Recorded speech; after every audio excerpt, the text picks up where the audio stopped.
and Mike Sept. So let me call this meeting to order. Thank you all for being here this morning. Let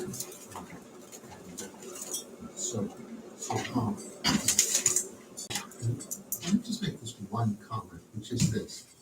There are 7 members to this alliance. A quorum, because it's been defined to me, is always 4 of the 7. It's not a lower number. So we made an effort. I actually talked to Helen and people chased Mike down. He was eager to come because he missed his first meeting. Yeah. And he can introduce himself in a minute. But we only meet every other month. And now I'm preaching to the choir because you're all here. But we have to have a more effective way of assuring ourselves we're always in a quorum. This takes a disproportionate amount of the time, the days before from Intermetro, Kevin, or even myself. And anyways, any ideas any of you have around the table would be helpful.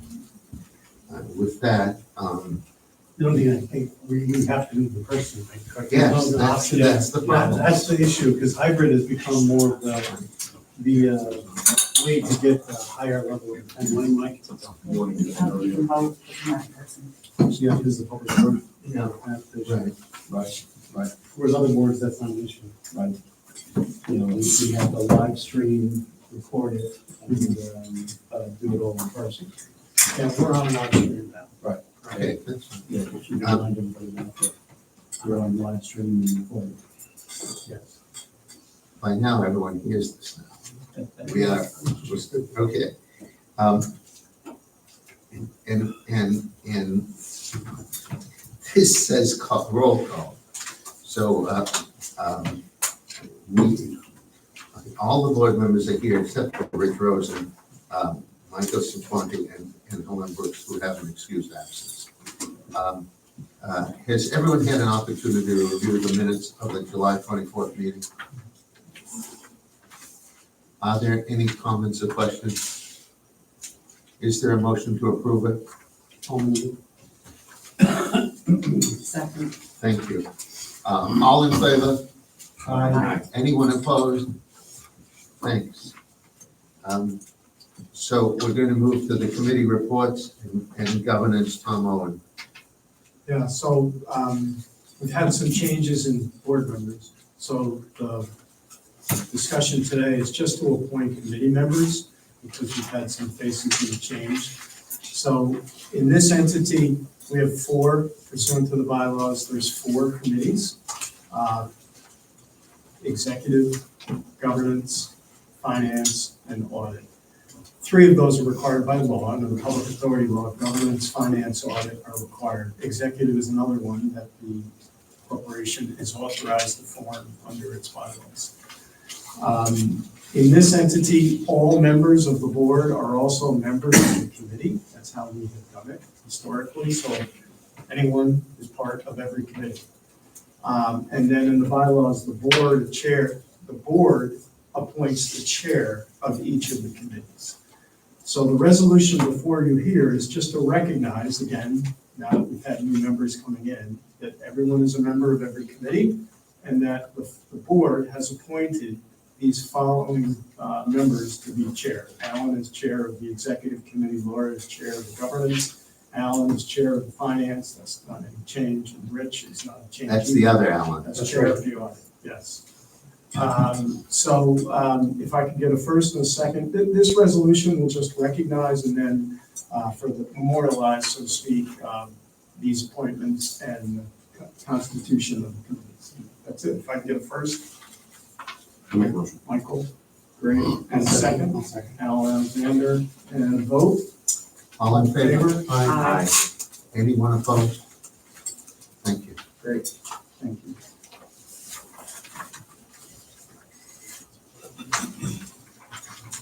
So we need to come back with a recommendation to this board for chairs of each of these committees? And they're in there now, so we've appointed them. So your chair, yeah, so all the chairs are now appointed, and that's in the resolution.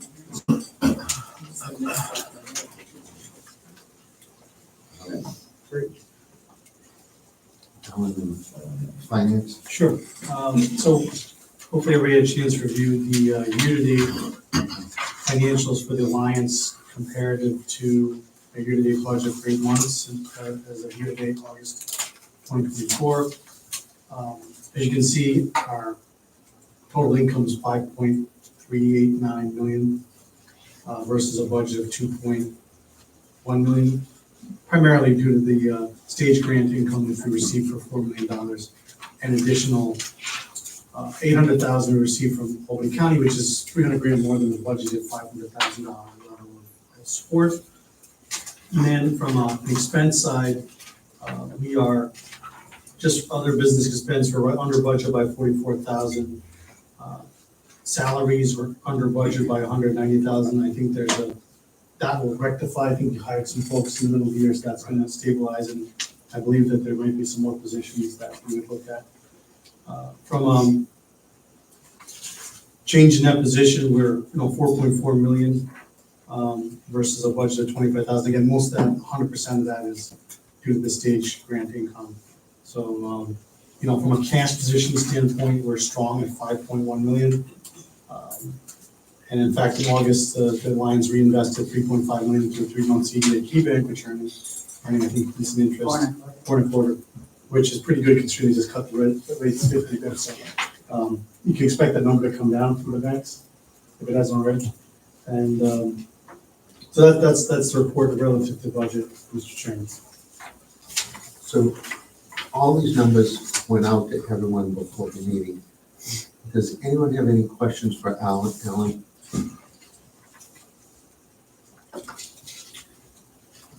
That's just a report. We don't have to vote on that. Thank you. And Amy Thompson, CFO, do you have any additional things to add? Not to the financials, I just wanted to mention that we did fund the TCI grant at the end of August for $150,000. And I was just gonna mention the CD that Alan already mentioned. Yeah, that's next. Did you want to do the budget or do you want me to? Go ahead. Okay, so every year we have to get our annual budget into the ABO Parish reporting system by October 31st. So in your packet, I included our budget plan for the next year. They also have us do it out 3 years beyond next year. And I did a brief synopsis after that, just highlighting what's included in each budget. So for 2025, we're budgeting 1.1 million for charges and services. This includes reimbursement from Altech, Steel Site for $327,000, reimbursement for ACBC for $385,000, and the management fees for the IDA and CRC, which equal $400,000 for the year. Budgeting $50,000 in interest, and the other line for income is municipal subsidies and grants, which include the $500,000 from the county, budgeting hopefully to get $550,000 from the hotel occupancy tax, which should start at the which you receive at the end of the first quarter, and $200,000 in ARPA. Did that ever get signed into law yet? It hasn't yet. We have been in communication with the second floor and haven't heard anything negative. There's just a backlog. It sounds like. Is that 550? That's a half of 1%? Is that? Yeah, 1%, yeah. That's Probably conservative, but it's Yeah. good to be. Well, because of the way the quarters fall, we won't get a full year's worth, so I dropped it down a little bit. There is a little, discussion about this, because the way they did this is they raised the tax by 1%, and then they're giving us half of that increased percent, at 1% raise. So I'm sure some people may not like the idea that the tax was raised, but, it's. Okay, so I'll move on to the expenses. Salaries and wages are $925,000. That includes the staff that we have on hand and 2 additional staff, which we will be hiring by the end of this year, hopefully by next week. Other employee benefits, which will include taxes, insurance, 401ks, 401k, $277,000. Professional services contracts of $567,000 to include legal, audit, and shovel-ready related expenses that will be reimbursed by Altech. Office supplies for $7,800 and other operating expenditures, which include rent, internet, computer, sponsorship, travel, professional development is $364,000. Non-operating expenditures would be $2 million in stage grants and $42,000 in depreciation. Is there any questions on the budget? Just maybe, maybe you can clarify for the board, we're getting $11 million in grants in '24, correct? Correct, 10 of that is stage. Yeah, and so that's what's being then over the next 4 years being Dispersed. as grant, okay? Yep. But we do get to hold that as cash on the balance sheet until it's fully dispersed, so. Right, so more seeds. Yeah. More interest, yes. Does anyone have any questions on the budget? I think it's pretty straightforward, and I think you presented it in an easy way for us to understand, so I appreciate that. And we have to get this posted to the so-called power system public authority reporting information system by October 31st, so they can sanction you. So, but we like to get it done, stay in conformance. Okay, do we have to vote the budget? Yes, so there's a very simple resolution here in your package. Number 2, it's right on the following page, Randy just went over. And it basically just provides, pursuant to the public authority law, you've looked at, reviewed a budget and for submission to Paris, and it's approved. And that's the resolution. Is there a motion? Thank you. Thanks. Any other comments or questions? All in favor? Aye. Is there anyone opposed? Thank you.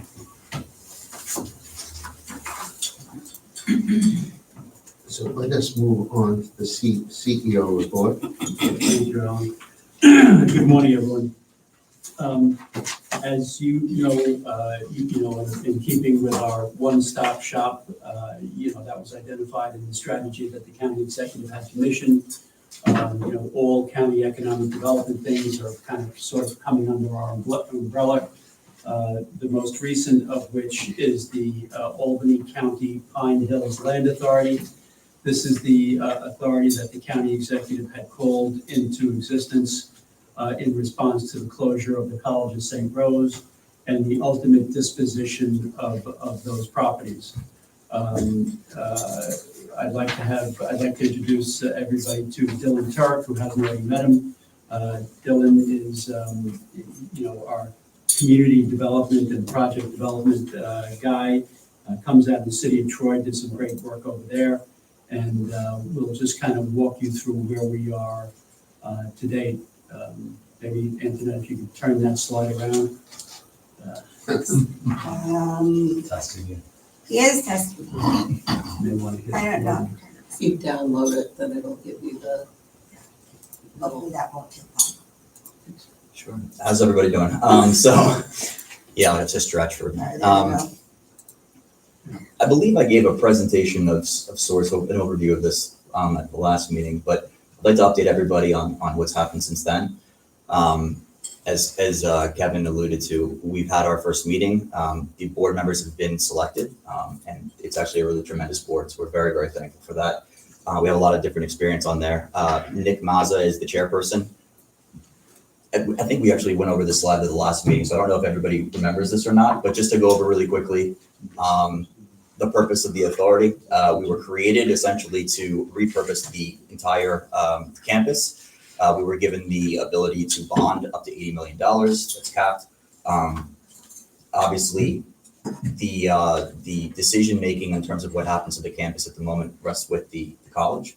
And we're working diligently, but at the same time remaining a step back so that they can handle their process as they want to.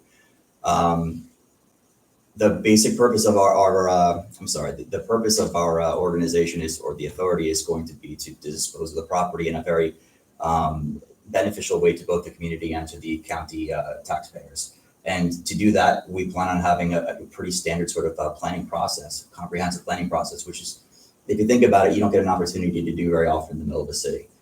Can you go to the next slide, please? Thanks.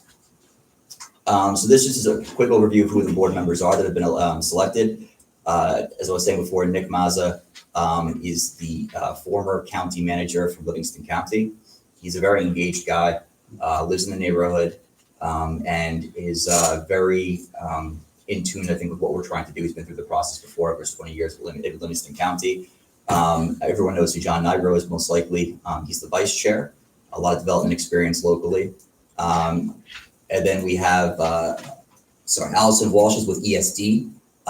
She was on their grant side a long time ago, but she had to go through obviously the ethics committee to make sure everything worked out. So she's no longer doing that, but she's actually been helping repurpose some of the prisons that have been closing throughout the state. So she's very experienced in this as well. She brings a lot of the sort of project management and property management acumen to the table. And then we have Jasmine Higgins, who's actually a local who has some ties to Kevin and to some others as well throughout the neighborhood, in terms of her father being an attorney, and she's just a very good community organizer who knows a lot of people. With Nixon Peabody, who label passed away early part of time. So she's actually becoming a smaller scale developer from the ground up. She's doing a lot of work in the neighborhood, so she has her sort of her own money where her mouth is, so to speak. And then Sarah Reginelli, who probably needs no introduction to this group. She's the treasurer, and she brings a wealth of experience again. And I haven't met Alejandra Paulina yet. She, though, brings a lot of accounting, sort of finance. I believe she works as the treasurer for the. She's the Mike, I believe. She's basically second in charge. She's the majority leader of the state Senate's right-hand lady. I believe she's an attorney, right? She is an attorney, yes, but she's a jack of all trades, like you probably know. Yeah, she's great. Yes, we're looking forward to welcoming her to the group as well. And then Danielle Melendez is selected by the mayor. She's actually the head of the Pine Hills Neighborhood Authority, which, you know, you can see that going any sort of direction. It's been fantastic. It really has been. She's very, very bright. She's very open to sort of working with us in the ways that we think are going to be beneficial to the community. We had a neighborhood meeting not that long ago, I believe it was last Thursday, and I spoke to them. It was a very warm reception. The neighborhood is very, very eager to work with us. They recognize that we're trying to do this in a way that's going to benefit them. And I think that we're going to be able to help fill some of the gaps in terms of what we're doing in the neighborhood with her help. So it's been tremendous, to be honest. And we look forward to continuing to work with her. Next up, please. As it relates to budgeting for things of that nature, the AACA is going to be through a service agreement that's has yet to be done. It will be. They will be essentially contracted out as staff for this authority. That's how I come into the picture. There was a resolution to appoint Kevin as the CEO and our CFO as well. So, Amy's our CFO as well. So this will be a continuation of the same group of people, which obviously helps itself to making sure that we're all on the same page. And one thing, so we probably will incur some expenses in the early period on behalf of the new authority, but if we are successful in acquiring properties, what we would do is we'd capitalize the expenses that we've incurred, as well as, you know, some estimate of operating expenses for the campus, and include those in the bond issuance and get the authority paid back when we do that. You know, that's not going to be, you know, because, you know, the authority and us staffing it, we will in fact own that property if we're successful in securing it. So we've got to, you know, maintain it, secure it, and make sure, and that's going to cost some money. So, Kevin, is there a budget for, are we getting staff specifically for, this body and do we budget that for? I think, there may be some minor staff, additions, but I think for the most part, we'll probably contract out most of that stuff, probably, Alan, a property management company might be in line, there are some things that the county might be able to do to help with the maintenance and security of that, property. County executive had some ideas about that, but I think we'd more likely contract that out since it's probably not going to be a long term, hopefully it's not going to be long. So it's not gonna be like city OGS or anything that's gonna be doing that? No, well, there may be some crossover with, the county DPW or, if, possibly. If there's some service the county can provide that's like, more of a shared service, easier, low-hanging fruit type thing, then that's certainly possible through whether it's Department of General Services or Department of Public Works. General Services actually probably is a little bit easier in the sense that they're based within the city. Department of Public Works, and Kevin knows this, is based, the primary facilities are in Voorheesville, so there's a bit of proximity. But, the county is certainly willing to do whatever's necessary. So, But those maintenance expenses are gonna be run through the Alliance's P&L? I'm tracking those separately on the, Okay. my class, there's a class for going authority, so we'll be able to tell which, But this is, we all know that empty buildings deteriorate exponentially quicker than occupied buildings. So, Dylan had a great idea of, again, this is all dependent on if we get the properties, to see if we can identify some temporary uses. And that might, maybe the county, maybe some other nonprofits or somebody, just to have activity at the site while we figure out the larger development plan. And Dylan is somewhat of an expert in community engagement, and that has to happen. That part of the process has to be undertaken, because we don't want to push through a development idea that is not accepted and welcomed by the majority of interested parties. Well, it's gonna start having the neighborhood association president on the board. Right. It's a tough position for the neighborhood association president also, because, they're kind of at the tip of the spear for the people in the neighborhood. So our involvement is more staffing, providing the staffing, but not oversight. They're gonna take care of all the oversight. That's correct. Yeah, they're a separate legal entity, so they've got to file their own Paris reports, and Tom did a great job and Dylan talked a little bit about this, about getting all the housekeeping stuff, the policies in place and approved. But yeah, they're as Dylan said, we'll have a service agreement with them. And if we do get to that point where we do acquire properties, we will enter, the legislation also calls for us entering into a debt service agreement with the county. Because, we've got no credit from the authority, but the county, thanks to the great work of the county executive, has gone from a barely break even to a highly, high reserve position with the county. And consequently, they are, what are they doing? AAA, Mike, you recall AAA rated, I think, or It's- AAA minus? I don't remember. It's AA plus, I think. AA plus.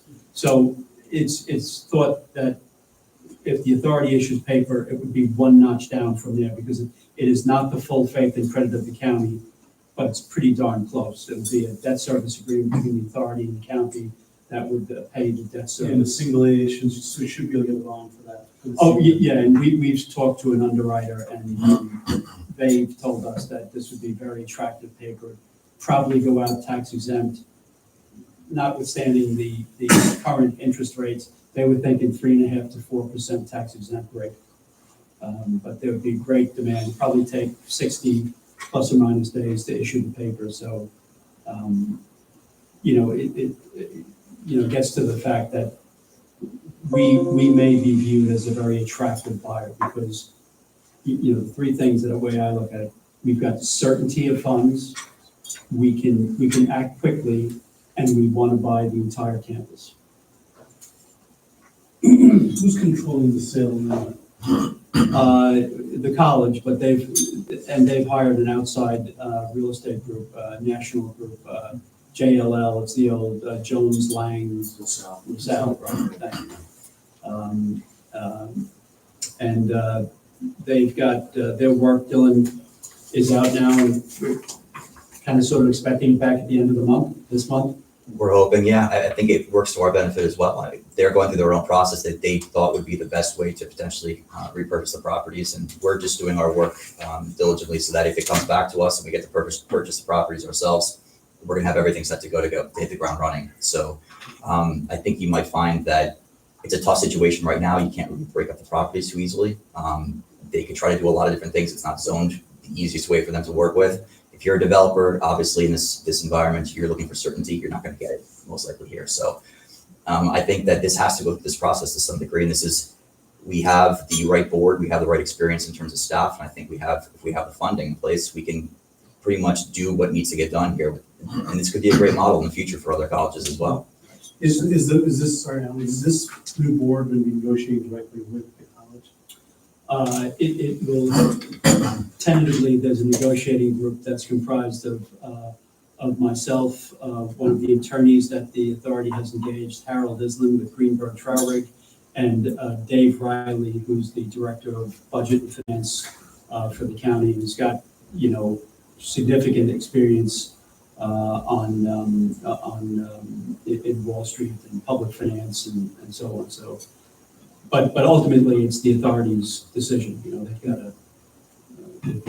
the legal entity. So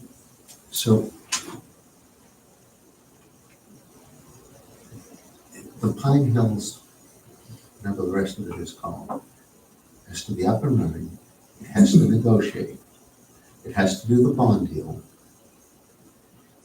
It has to, or has hired the alliance to staff this thing. I'm assuming that the alliance itself will be paid back for any of the expenses. That's any. So it's clear that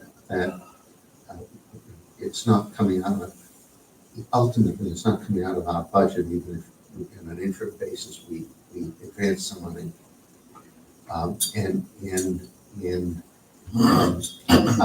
Who's responsible if everyone keeps saying we, if they, the agent, Authority. is it an authority? Yes, it's a new authority. Authority, we're an alliance, they're an authority. If this all works out, they're still responsible for this. Do they accept your recommendation for a community developer or a community planner to come up with the plans or various plans that could utilize this space? I don't think that's still to be determined, but we would hope so, but that specific decision is one for the authority to work through, and we'll probably get into that at the next meeting. And I'm assuming that as of this time, the college is still maintaining the properties and the landscaping around them. Correct. Because I drive by there, Yeah. and it looks like it's being maintained. It is, and, I think we've all been lucky so far. There was that one unfortunate incident where there was a break-in and some people stole a couple of computers. They were quickly apprehended, but, once it gets out that the property is vacant, things. Well, St. Rose must have had a security group that probably. They have their own employees. Yes. They do, but, they've laid off a good number. They've got what I would say, a skeletal crew on security and maintenance, and so far, so good, and the city police and the county sheriffs are, on alert, for, when they do their drive-bys to keep an eye out for the campus, but, still, it's, there's a risk there. There's an advantage in the sense that there was a security apparatus put in place to maintain the campus from the get-go. cameras and sensors and things of that nature, so that's there, but to Kevin's point, they've had to pull back from a staffing perspective, so there's a bit of a balance. The question for the colleges is, how much cash on hand do they have? And when will they have to, declare bankruptcy? Which is something that's been talked about publicly. We're gonna need a little bit of an overlap runway most likely. So all these things are being discussed now and sort of we're having those initial conversations, but the police have been really great. The neighborhood police, they've also been very involved, and the neighborhood people themselves are very invested in this campus, and they're very diligent, and they're keeping an eye on it as well. So I think that this has enough attention on it where people see the need, and I think you're gonna see this most likely work out, but we would hate to find out tomorrow that we need to all of a sudden have all these things happen. So making sure that we have a little bit of a lead up time would be helpful. Pretty large precinct right there too. Does help. Yep. Oh, yes. I don't know if there's another slide, there might be, There's but one more. so, I mean, just real quick, there's three main sort of vehicles that we need to sort of build and to then travel. The first is obviously the housekeeping items that we discussed for the first meeting. That's a lot of stuff that Tom's been working on, that Kevin's been working on, and we've been very sort of fortunate to get through that very quickly. But that's establishing the house itself. That's establishing the authority, going through all those steps. We have officers obviously elected, and we're going to be working on the rest of those policies now. The second part is the property management. That's going to involve at some point working with somebody to do an assessment of all the buildings, to basically do an assessment of the campus itself. But we can't do anything or even know what a budget looks like until we actually have access to these buildings in that way. If we do, and again, there's no guarantee we do, so we don't want to spend that money now. And then the last thing is the larger planning initiative, the comprehensive planning plan that will essentially take place once we've got everything else under control and we're ready to start on that path. But we've already made inroads in the community, and that's what we're going to do. Any questions for Dylan? I said to Kevin yesterday when I was talking to him that there was a very good summary of the meeting and the outcome of the meeting at the library in Pine Hills. I'm not quite certain where it is, in the Business Journal, that actually said everything you guys have just said and a little more texture. It was, considering I'm so critical of the local newspapers, not when Hearst is in the room, though.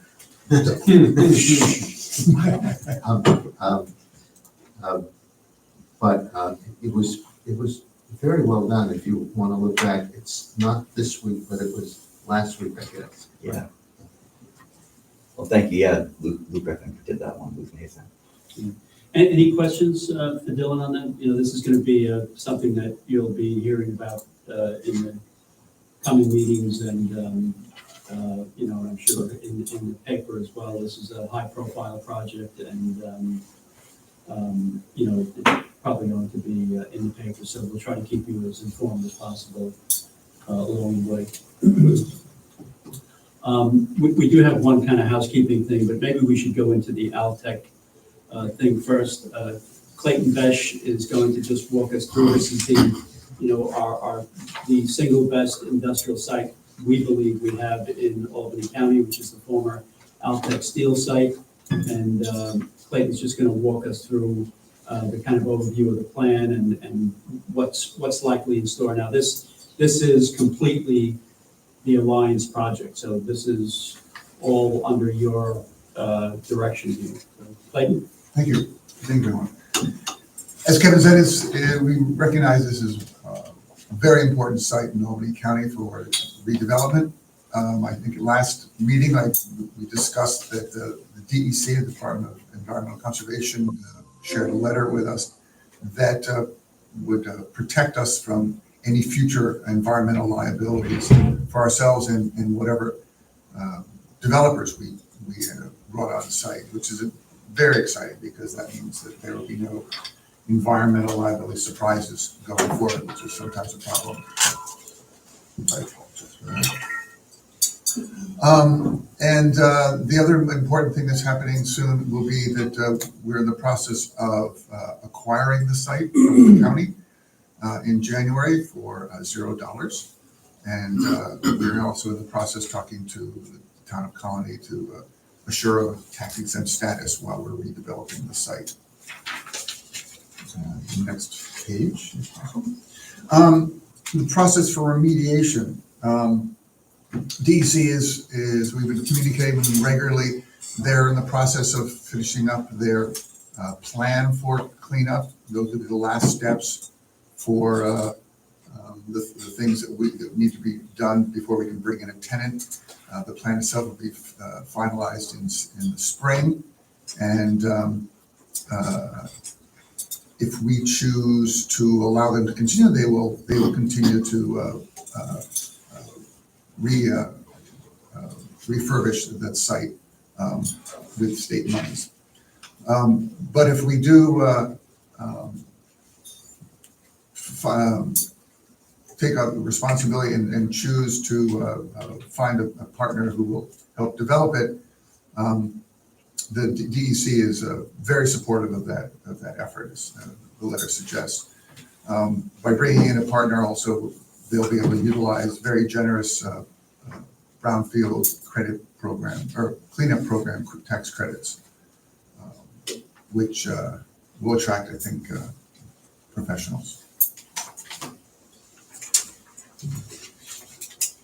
So the next steps that we're going to do to prepare it for availability to development and to tenants is, one, to do a survey of the site, which will be an RFP to surveyors. There's an Alta survey that banks like to see, so that's a very important first step. We're also putting on considering an RFP for a generic environmental impact statement, which will also include a seeker survey, which will give you an idea of what the both environmental and community impacts of the development of the site will require. And we are currently in conversation with National Grid for them to do a power transmission study, how much power would be available to the site from their power line. And then when we understand that, they'll work with us to plan an installation of a substation, reinstall a substation that was once there. And Clayton, that's a contract we have with them that will go for how much? $30,000. So we have to pay National Grid $30,000 to have them provide, to tell us if they have enough power to provide the site. Good one. Pay them until they say yes. That's unfortunate, but we've got to pay them now. Technically, they'll give us back anything we don't use, but I wouldn't, yeah. Understood. All right, go. So also, as we talked about last meeting, Vita Nova, which is a technical assistance provider, utilizing a grant of $40,000 from the EPA, presented us with an overview and suggested two interesting scenarios that we're looking at as appropriate for what we in the county are planning to do with the site. One is for the Alliance to become the master developer of the whole site, and continue the renovation and market it to the appropriate tenants that we are able to determine. And the other is slightly easier in that we renovate the current building and lease out to that, and then sell the remaining site. If you notice, it can bifurcate into two chunks. The path to either one of those at this time are the same, and so the process is when they haven't worked out which is the most efficient. So this is a rough. Just one thing, Clayton, you know, on that prior slide there. The first one, of course, would be the most complicated, but it could really yield significant revenue for the Alliance in our future operations. You know, if we were the developer of the site, I mean, there's a lot to that. And there may be some hybrids here, but, you know, the hotel tax is nice, but it's only $500,000 or $600,000. You know, we've seen what the city of Schenectady County does with $12 million a year from the sales tax. So I would recommend that we do pursue other areas of funding for the Alliance's work going forward. So that, yeah, that's possible. We have a budget for 2025, roughly. The two columns, one is what we feel is a minimum requirement that includes the generic environment impact statement and working with the National Grid to develop a power requirement. As we all know, power to manufacturing sites is key. And then we're also considering taking advantage of Fast New York ESD funding, shovel-ready grant to do some of these other programs, to fund the programs and to fund some of the other ones as well, to, again, prepare the site for development to these high-end manufacturing, hopefully manufacturing tenants. So the next steps we have is we acquire the site from the county. We complete the Alta survey. We consider applying for the FAST application. We issue our RFP, and we work with National Grid. And to facilitate that process, we have a resolution that we'd like you to consider. Just before we go into that, you may recall from some early meetings, we have the Albany County Business Development Corporation, which we also manage, is the folks who are the kind of trustees of the old Altech Trust Fund. They've set aside $1 million for site development, and that's probably the main area that we will use to fund some of these upfront costs. So I think we're in pretty good shape here, but again, this is going to be a multi-year project. This is going to take some time, not the least of which is the GEIS, because what that does, it will try to estimate what the most intensive use for that property would be, and then figure out all the impacts of that and mitigate those impacts and get that approved as a fully built out site. And we've got the good fortune of having Tom Owens helping us on this. Tom's got some experience in this field, and he's brought in some outside legal work in the firm of Summers and Young, who are also kind of experts in this. So, this is going to be a good bit of activity here, but I think right now anyway, we've got the money to do this identified. So Tom, you want anything else on the resolution, or? No, just quickly, the resolution, and it's actually this has happened fast. So earlier this year, we had our first resolution on this. So this entity does move quickly. We both authorized the acquisition to the CEO to move forward with the acquisition, which is in process and will happen probably early next year. We're working just through some real property tax issues with the county. And then two, to negotiate and execute an MOU with DEC that Clayton discussed that provides significant liability protection to us as the interim or longer term owner.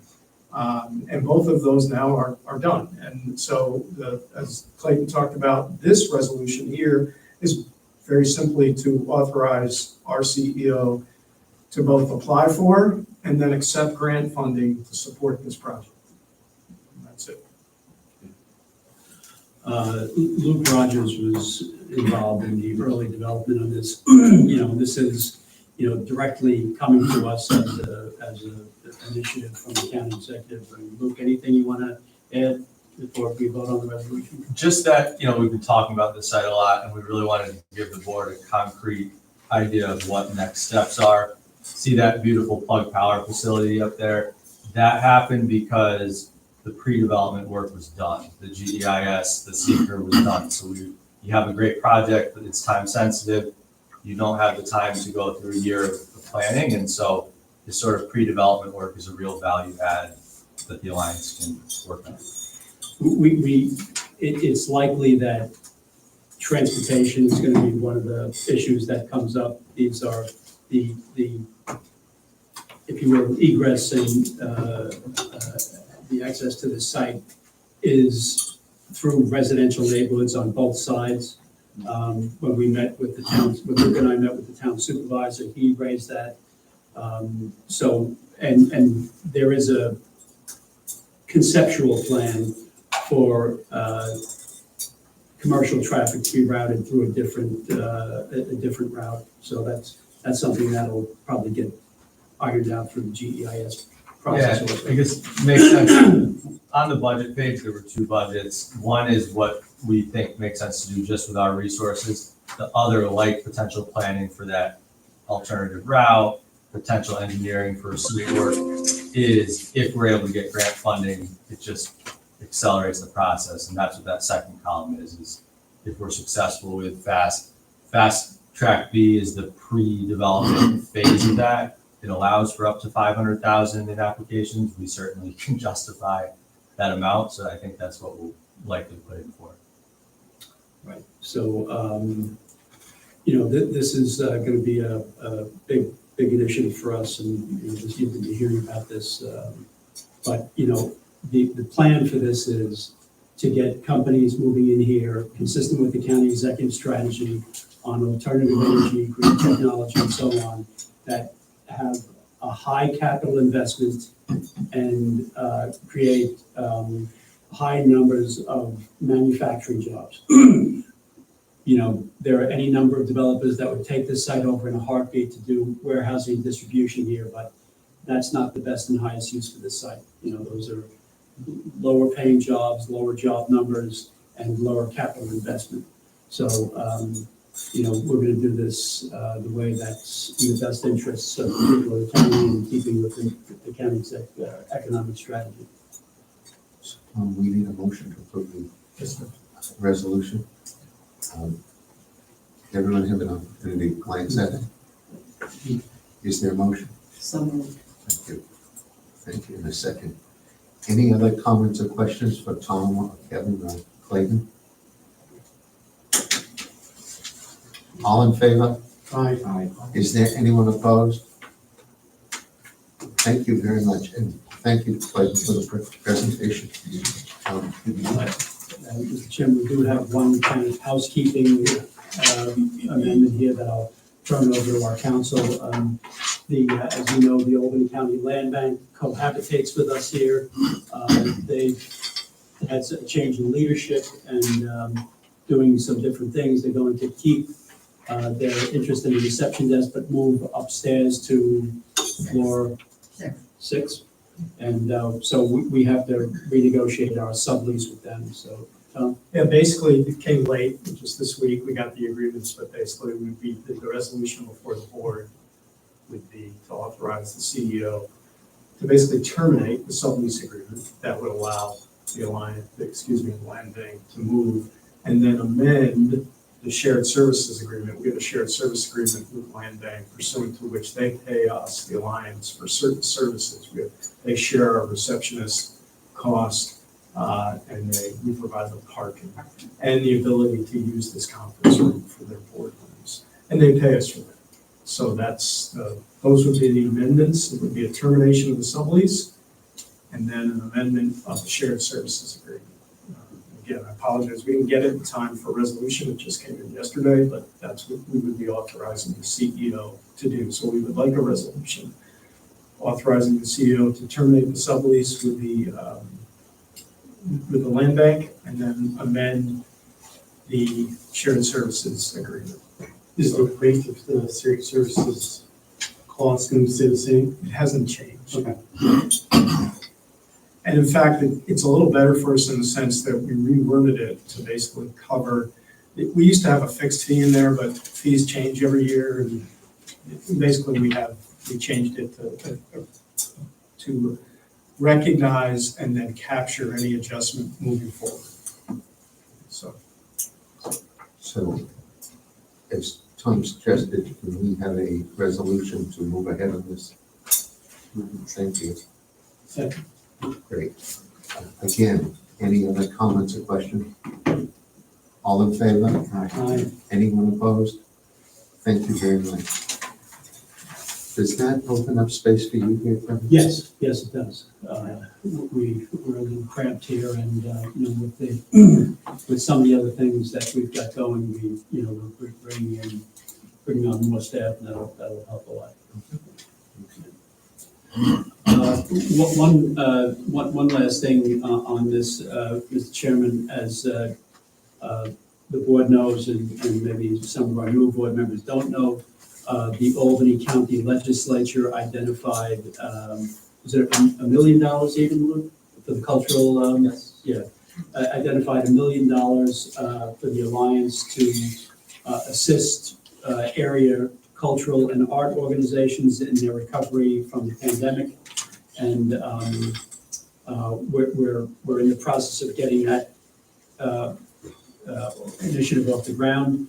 The thinking and the some of the discussions with the county legislative staff and the county executive is that there be an advisory board panel, not a legally binding board. The legally binding entity would be the Alliance and all of you, but that there would be an advisory board to the Alliance on what kind of programs that we may want to consider forming and how we want to do that. Alan, you want to talk to it? There are so many different names for so many entities around this county that it's totally confusing. But the way it was explained to me is we have an advisory council. And that council would come up with criteria for applying for the funding. The council would make recommendations to the Alliance, and we'd allocate the money.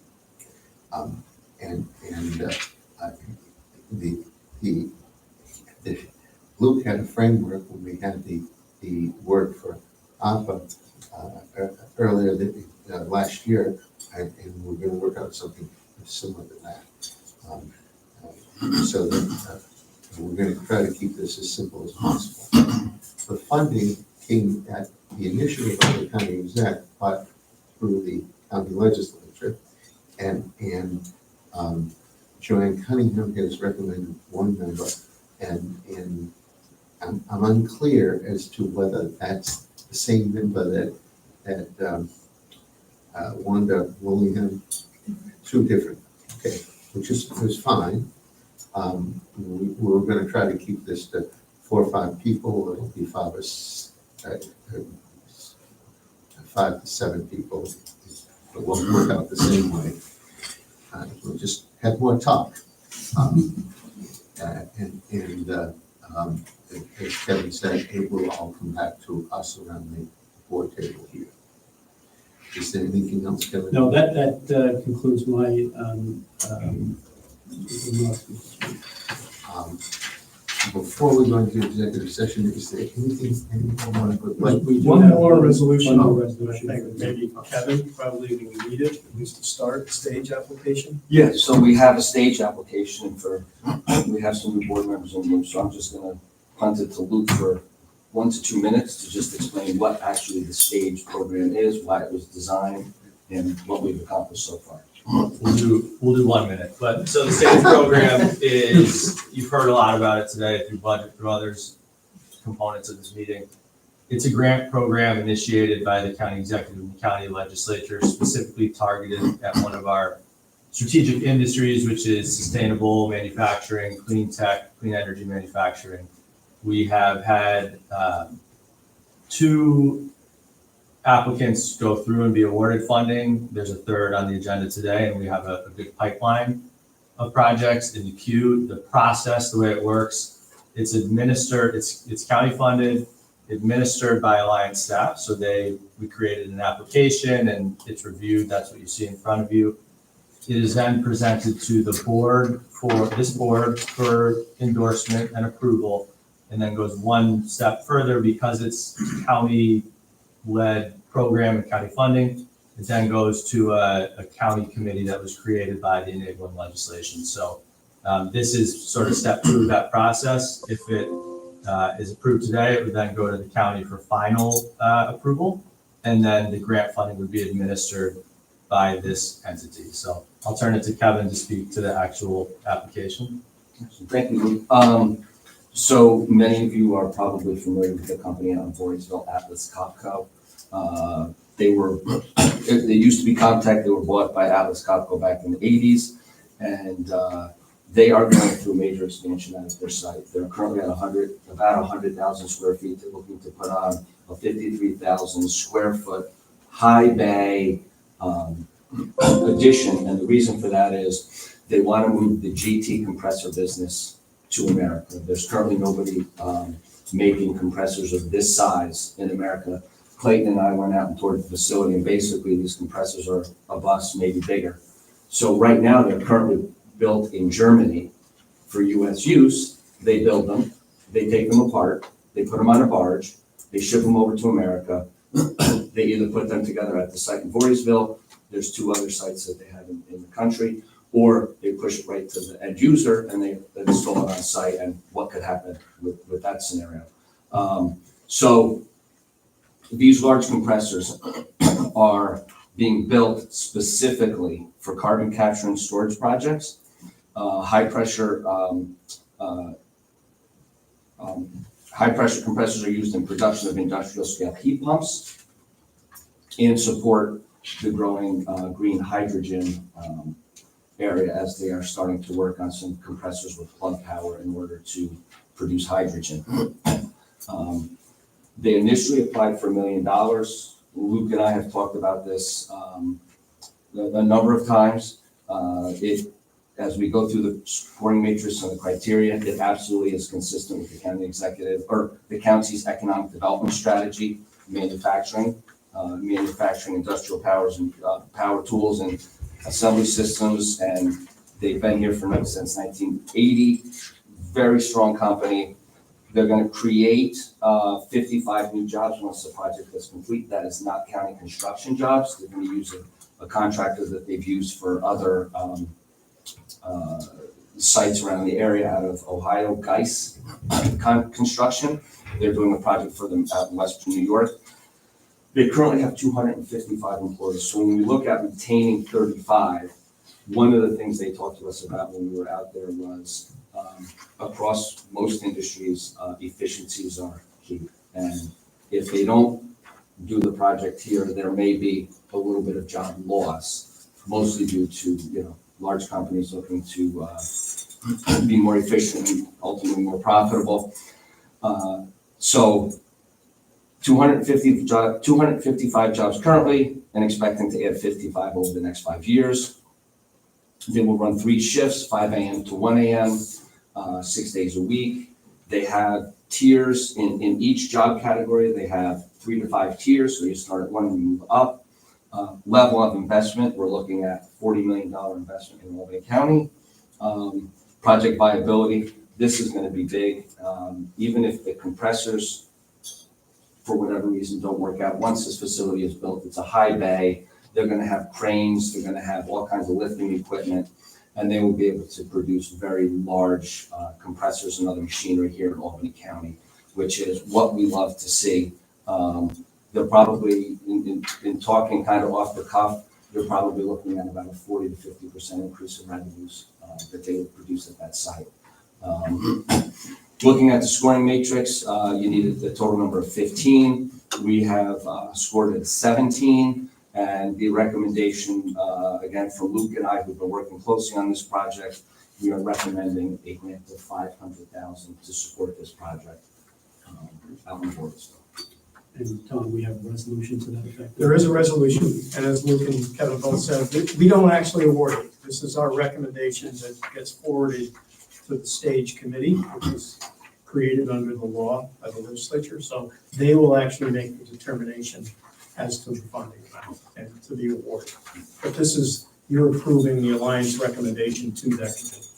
And if anybody has any questions, I'm happy to answer. We're approving $500,000. You're approving a recommendation Oh, that $500,000 be awarded. The stage committee could do what it wants with this recommendation. But under the law, we first recommend the recommendation. And can they complete this expansion if we only award them, or if only $500,000 is awarded to them? Yes, it has been discussed with the company. I've talked with them, Luke's talked with them. That's okay. It is a competitive process. They're trying to convince